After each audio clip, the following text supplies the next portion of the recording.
Welcome to the setup guide of the Canon EOS-R and the Atomos Ninja V. In this video, I'll run through the optimal settings to get the best possible video quality out of your EOS-R. This is Canon's first full-frame mirrorless camera and also the first to offer 4K 10-bit 422 external recording via the HDMI.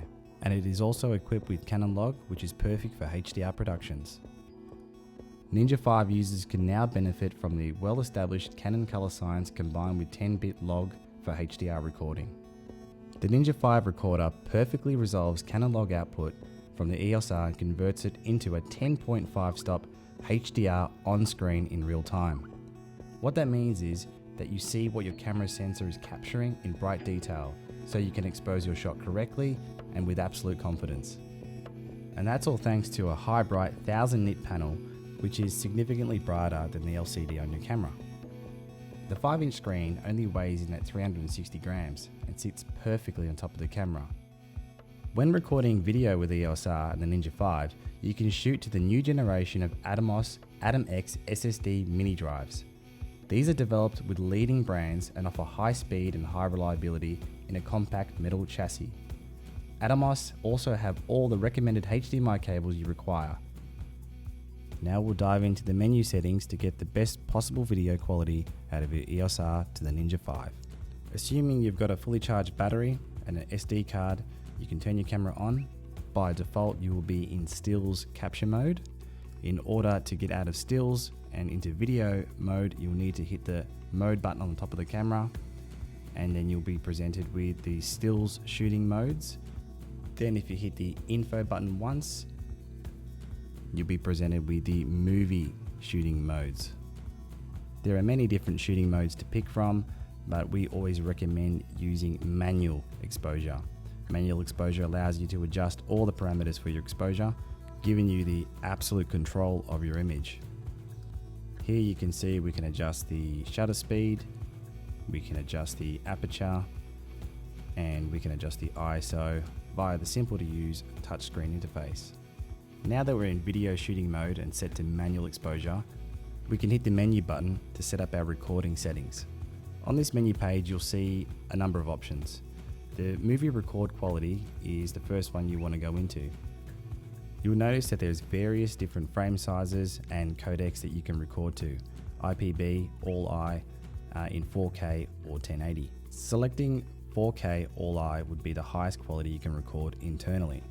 And depending on your video format, whether it's PAL or NTSC, the maximum frame rate that you record in 4K is either 25 frames or 30 frames.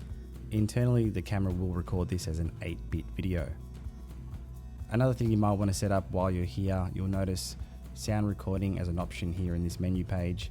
You can set your sound recording to be auto, or you can set it up to be manual. Please note that the HDMI sends a video signal along with a 2-channel audio signal straight into the Ninja V, and the Ninja V will record this audio just as it would internally. Further along in the menu, you'll see the timecode option. In here, this is where you set up your HDMI trigger, so you can trigger the record from the camera, which automatically records on the Ninja. Set your timecode to on, and then set your record command to on. Now conveniently, when you hit record on the EOS-R, you are recording on the Ninja V. It's highly recommended to set up your white balance with a preset or dial in your Kelvin temperature or set a custom white balance through the menu. The EOS-R comes equipped with many different picture profiles. However, if you turn on Canon Log, you'll get the maximum image quality possible for video. And this is what it looks like. You'll notice that log video appears a lot more flat when compared to the high contrast standard presets. And that's how you set it up for internal 8-bit recording or external 8-bit recording. To harness the true potential of the EOS-R and the Ninja V combined, you will need to activate 10-bit external video recording. With an 8-bit record, you can get 256 shades of red, blue, and green. However, with a 10-bit video, you can have 1024 shades of red, blue, and green. That's a lot more color information. That allows for smoother gradations of color and will be most noticeable, for example, in things like skies and heavy color grading. 10-bit recording is especially useful when recording in log and highly recommended. If you activate View Assist, it is only going to affect the monitoring on the back of the EOS-R, not output or change the internal record. You can change the color matrix from Cinema EOS Original to neutral, depending on which cinema camera you're trying to match. If you want to fine tune your image a little bit more, you can use the characteristics menu to adjust the sharpness, hue and saturation. To get the widest possible dynamic range and the lowest noise, set your ISO to ISO 400. That'll get you the cleanest signal to noise ratio and the most dynamic range. Some shooting scenarios require a higher ISO, that's fine, but you will introduce more noise. So now you're ready to shoot 4K 10-bit video on the Ninja V. Here's what you need to do. Take a HDMI cable and plug it into the HDMI port on the EOS-R. The screen will flash and present your image. Go into your menu settings, just ensure Canon log is set to 10-bit. Take note of the message here saying that card recording is not supported in 10-bit mode. It is obviously supported only via the HDMI. Navigate to the input menu on the Ninja V and ensure that your camera output is set to Canon C-Log Cinema Gamut.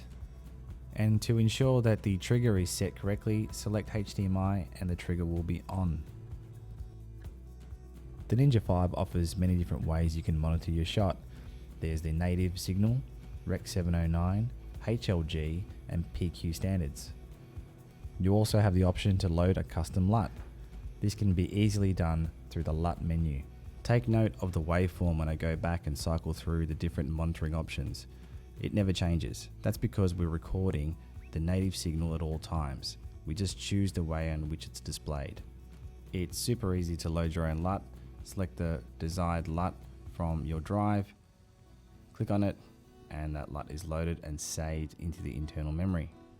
There are many monitoring features on the Ninja V. You've got your Luma waveform, RGB parade, vector scope zoom, focus peaking, zebras, false color, blue only exposure to help with visible noise.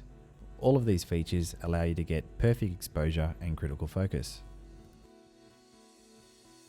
The record page allows you to choose between Avid DNX and Apple ProRes, and you can choose what type of compression you would like.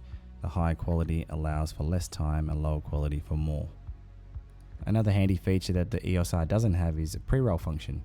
You can turn that on to record up to 8 seconds of HD and up to 3 seconds of 4K. Touching the audio meters activates the audio menu. Here you can see the channels of audio you're recording and monitoring. If you're recording from the HDMI port, just leave channels 1 and 2 selected and set your desired headphone level. You can record up to 4 channels of audio with this setup. 2 come from the camera via HDMI and 2 from the audio input on the Ninja V. Here in the media menu, you'll see what brand of disc you have and the capacity. You can also format your disc here each time you start a new project. Video playback is always made simpler using the Ninja V as opposed to doing it in camera. It's really easy to select a file from the file list. Every time you click on a file, its thumbnail will appear in the background and you can go ahead and play it. Just like you do in record mode, the monitoring mode allows you to use all your focusing and exposure aids. Additional to the playback menu, you can also go into edit mode. Edit mode allows you to select a clip and set an in and out point or a favorite clip, and then send out an XML straight to Final Cut so you have all your metadata ready to go. Having favorite clips and in and out points already selected saves hours and hours in the edit. Just simply import your XML into Final Cut and you're ready to go. Canon's autofocus system is arguably one of the best. The EOS-R is no exception. You have touch to focus here, which gives you these beautiful focus pulls. Combine this with log recording and 10-bit 4K and you've got yourself an affordable, powerful setup. Here's an example of the autofocus in action. This is a Canon 85mm at 1.4, just walking in on our subject, maintaining focus the whole way through.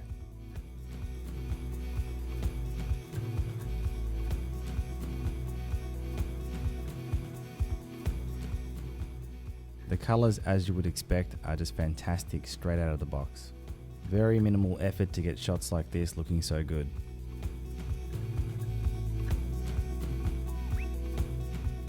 This new Canon, like all other new full-frame mirrorless cameras on the market, is limited in what it can record internally.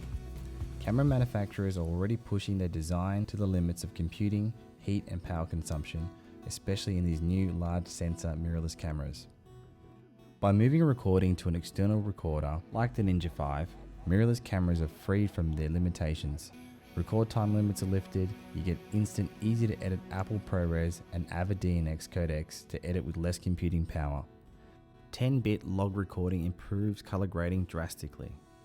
I hope you enjoyed the setup guide. Be sure to look out for more updates coming to your Ninja V at atomos.com, and thanks for watching.